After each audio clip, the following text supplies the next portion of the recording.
ছেলেদের breast tumour তো বুঝলো না যে কেন কেন।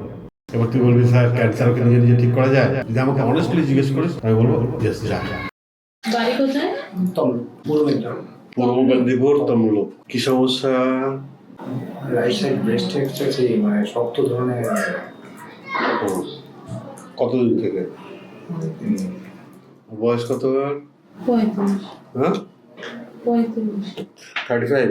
অনেকদিন মানেটা কি বললো আমাকে? অনেকদিন মানে কত? 5-6 বছর। 5-6 বছর হলো। তো বাচ্চা টাচ্চা কটা? দুটো। ছোট না বড়? একটা 5 বছর, একটা 11 বছর। তার মানে লাস্টে যেটা হয়েছিল ছোট বাচ্চাটা, তারপর থেকে এই সমস্যা শুরু হয়েছে? তার কিছুদিন আগে থেকে। আগে থেকে শুরু হয়েছে? হবে। আচ্ছা, কি হচ্ছিল? আস্তে ছোট একটু ছিল, আস্তে আস্তে একটু বড় হচ্ছে। একদিকেই ছিল? ডান দিকে? হ্যাঁ, একদিকেই আছে। ডান দিকে? হ্যাঁ। হ্যাঁ, হলো। ম্যাক্সিমাম কত 80% উপরে হয় ডান দিকেই হয় মেয়েদের। বাঁ দিকেও হয় খুব কম। ছেলেদেরও হয় জানিস? ছেলেদের ব্রেস্ট টিউমার হয়। আমি দুটো পেশেন্ট পেয়েছি এখন পর্যন্ত। আমি পেয়েছি দুটো পেশেন্ট। আমার কাছে কে পাঠালো? আপনার হচ্ছে স্যার ওই ফেসবুক পাঠিয়েছে আমার কাছে। আমার ভিডিও কে বেশি দেখে? ও দেখে না? তো এগুলো কেন হয় আমি আলোচনা করেছি। কেন হয়, কিভাবে হয়, কিভাবে নিজে নিজে ঠিক করা যায়। চল আজকে একটু আলোচনা করি। ক্যামেরা চালু রেখেছি, তাই এই আলোচনাটা ফেসবুকে দিয়ে দেবো। তুই আমার কাছে এসেছিস, পরে যারা আমার ভিডিওটা দেখবে তাদেরকে হয়তো বাড়িতে নিজে নিজে ঠিক করে নিতে পারে। ঠিক আছে? তাহলে তাকে আর আমার কাছে আসতে হবে না। তাহলে তোর দ্বিতীয় যখন বাচ্চা আসে, বাচ্চা যখন পেটে এলো, তখনই মোটামুটি খেয়াল করলি যে একটা গুটলি বোঝা যাচ্ছে, কিন্তু তখন সেটা শক্ত ছিল না, শক্ত হয়ে গেছিল। সেরকম একটা শক্ত ছিল না, আগে ছোটই ছিল, হালকা শক্ত ছিল। হালকা শক্ত ছিল। আর কত ছিল? এতটুকু ছিল? হ্যাঁ। আচ্ছা, নিপলের কাছে ছিল না নিপলের দূরে ছিল? একটু সাইডের দিকে। একটু সাইডের দিকে ছিল। এখন সেটা আস্তে আস্তে বড় হয়েছে। একটু বড় হয়েছে। একটু বড় হয়েছে, ওই জায়গাতেই আছে। হ্যাঁ। নতুন করে কোনো তৈরি হয়নি, না। মানে গুনতিতে সংখ্যা একটাই। অপোজিট সাইডের ব্রেস্টে কিছু হয়েছে? এটা আস্তে আস্তে বড় হলো। তাহলে আমরা যদি জানি যে এটা কেন বড় হচ্ছে, কিভাবে বড় হচ্ছে, কিভাবে বড় হয়, কি করলে আর বাড়বে না, কি করলে ঠিকঠাক হয়ে যাবে, এটা জানলে পরে আর আমার কাছে আসবি না, তাই তো?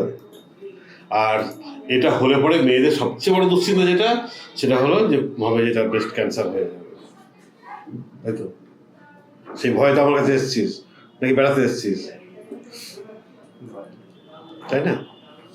এটা যদি আমরা অ্যালোপ্যাথিতে যাই বা মডার্ন মেডিসিনে যাই, তো প্রথমে কি বলবে? প্রথমে বলবে আগে টেস্ট করো, আগে সার্জারি, আগে বলবে এফএনএসসি করো, বায়োপসি করো, সার্জারি করো, তারপরে বলবে না তোমার বায়োপসির উপরে ক্যান্সার এসছে, ম্যালিগন্যান্ট হয়ে গেছে বা কিছু আছে, তো গল্পটা অন্যদিকে চলে গেল। কিন্তু তার আগে যদি আমরা নিজেরা সচেতন থাকি, সাবধান থাকি, তাহলে গল্প খারাপের দিকে যাবে না, নিজের সমস্যা নিজে ঠিক করতে পারবে। তোর যদি সর্দি কাশি হয়, আগে নিজে নিজে ঠিক করার চেষ্টা করিস, আগে ডাক্তারের কাছে চলে যাস, একটু একটু তো চেষ্টা করিস না, আমি নিজে নিজে ঠিক করতে পারি। এবার তুই বলবি স্যার ক্যান্সারকে নিজে নিজে ঠিক করা যায়? যদি আমাকে অনেস্টলি জিজ্ঞেস করিস, আমি যদি অনেস্টলি উত্তর হয়, আমি বলবো ইয়েস যায়। যদি সেটা একেবারে স্টার্টিং পর্যায়ে হয়, নিজে নিজে ঠিক করা যায়। কথা শুনছিস? মাথা ঢুকছে? ঢুকছে না মাথায়? অন্য কিছু ভাবছিস? না, কিছু ভাবিনি, মানে ভয় পাই। ঠিক আছে, এখানে তো রিপোর্ট দেখাচ্ছে লিম্ফ নোড আছে, টিউমার তৈরি হয়েছে। টিউমার তৈরি কেন হলো?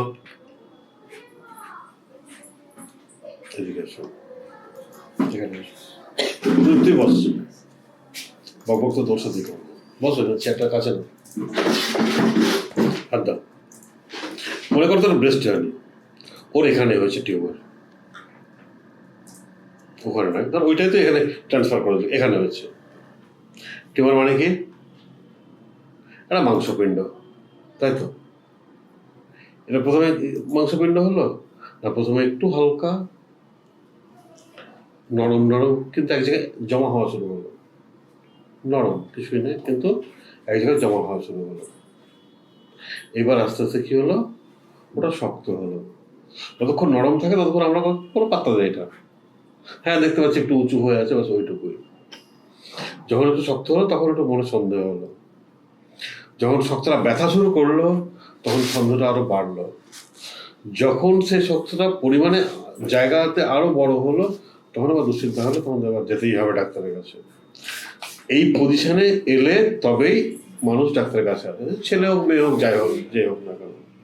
যতক্ষণ না সে বড় কোনো সমস্যা তৈরি করছে ততক্ষণ আমরা ডাক্তারের কাছে যাই না। যখন ছোট আছে তখন আমরা নেগলেক্ট করি, অবহেলা করি, কিন্তু আমাদেরকে বুঝতে হবে যে এটা কিন্তু ঠিক না, এখানে কিছু একটা ভুল আছে, তাই না? ওই হাতে তো নাই এরকম উঁচু, এই হাতে উঁচু হয়ে গেল। তো এই মাংসপিণ্ড কোথা থেকে এলো? বাজার থেকে কিনে এনে আঠা দিয়ে লাগিয়েছে? তুই বাজার থেকে কিনে এনে আঠা দিয়ে লাগিয়েছিস? শরীর থেকে এসছে। কেন এলো এখানে? কিভাবে এলো? আর কি বললে পরে ওদের রাস্তা বন্ধ করা যাবে যে বাবা আর আসিস না, তারপর ধাক্কা দিতে হবে এখানে এসেছিস এবার ব্যাক কর, ফিরে যাও।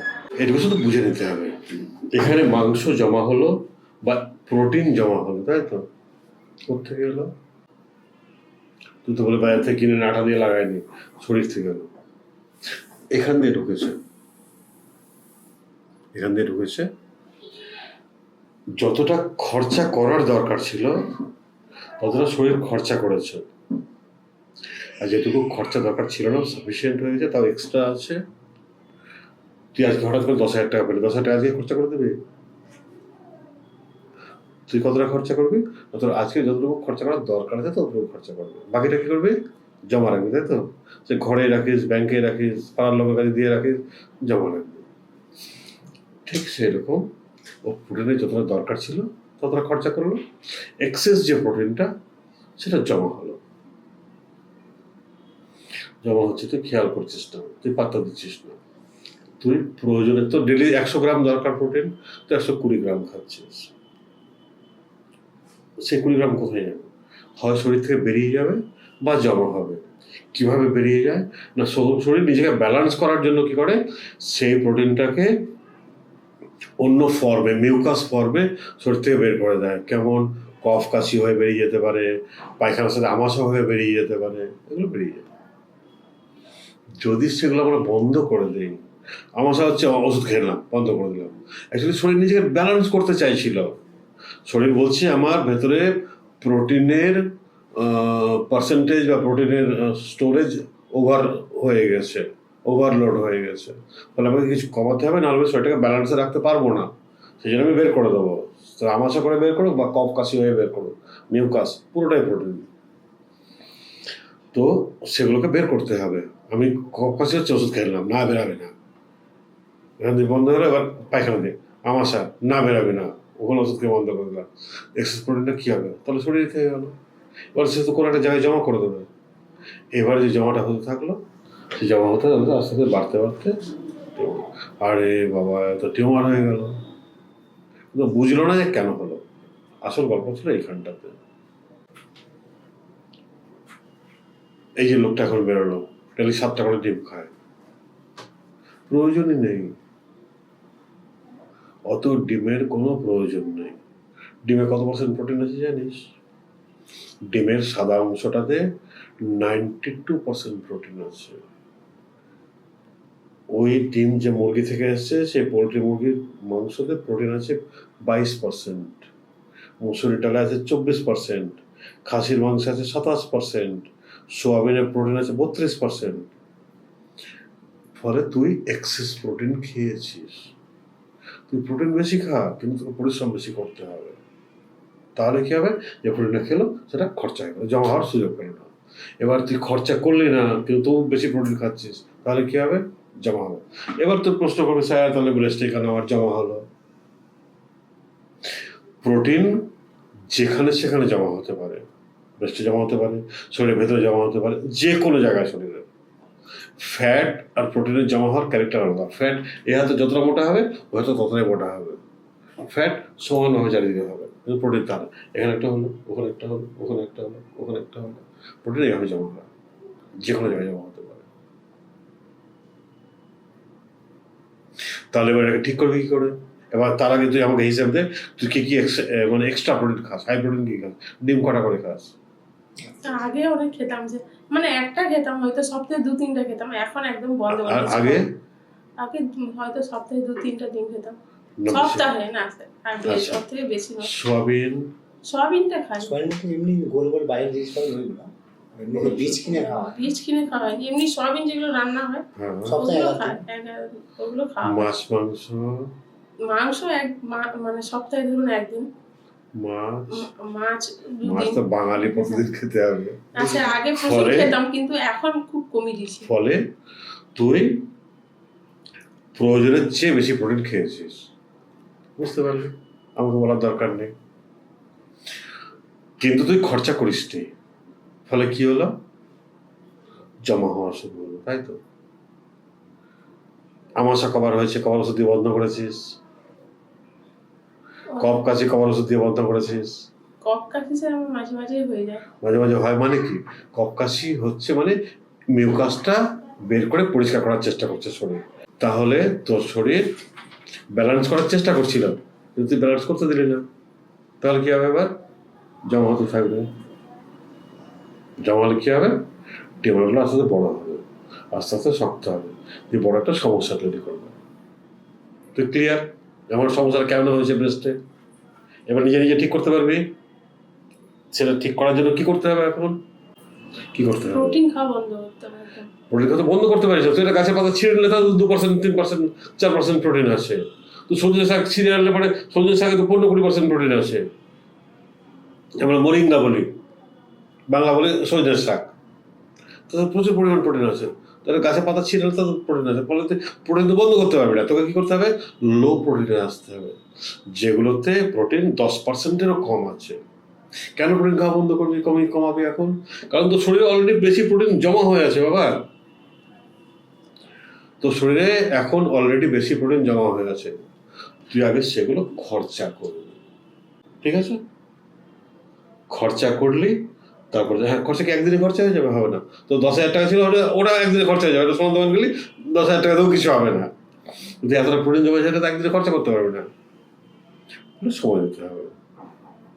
এবং সেই সময়টা বেশি পরিশ্রম করব, বেশি জল খাবো, আর প্রোটিন খাওয়াটা একদম কমিয়ে দেবো, যাতে আমার শরীরের চাহিদাটা বাড়ে, শরীরের প্রয়োজনটা বাড়ে প্রোটিনের।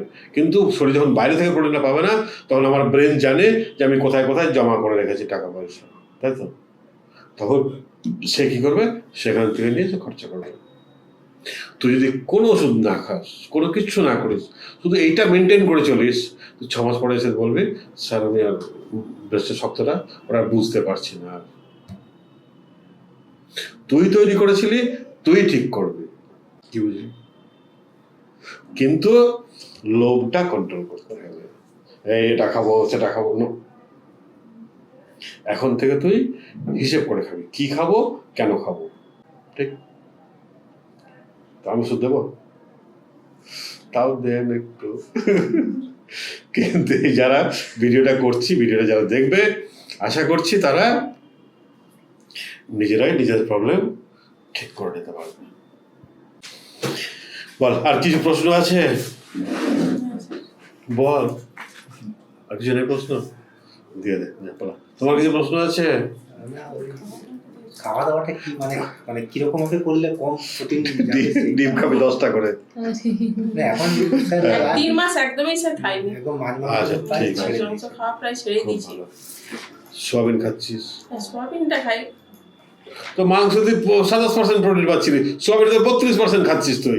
27% ছেড়ে দিয়ে স্যার 32% খাচ্ছি, তাহলে কম কোথায় হলো তোর? তো বেড়ে গেল। তাহলে আমি এখন যে খাবার দাবার নিয়ম দিলাম সেগুলো খাবি, ঠিক আছে? ভাতটা তো কি খাওয়া যাবে না? ভাতের চেয়ে খিচুড়ি অনেক বেটার জিনিস। খিচুড়ি প্রচুর পরিমাণে নিউট্রিশন থাকে। ভাতে শুধু ফুডটা থাকে, খিচুড়িতে ফুড আর নিউট্রিশন দুটোই থাকে।